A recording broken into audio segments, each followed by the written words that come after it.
Hi, this is Mr. Blizzard with a quick video all about your option choices form. The form only has a few sections, but it is important that you complete it correctly. The first section to complete is the post-16 information. If you have any ideas about what you would like to do after school, whether that's a college course or a particular job, please write it down here. This will help us make sure that the choices you choose are sensible and helpful for what you want to do later on.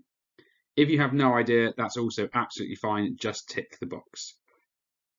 The next section at the bottom of the page is step 1, and it's very simple. You need to choose just one subject from the list. Turn over the page once you have done this. Now, step 2 on the back is a bit more complicated. In this step, you need to choose 3 different subjects. There are some rules to follow. The subjects you choose cannot be the same as the subject that you chose in step 1. Also, each subject you choose in step 2 needs to be different from each other. So, for instance, you can't pick construction twice. There are 3 different lists that you can choose from.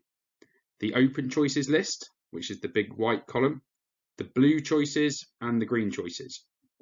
With your 3 subjects that you have to choose, you can choose all 3 from the open choices. Or you can choose 1 from the open choices, 1 from the blue choices, and 1 from the green choices.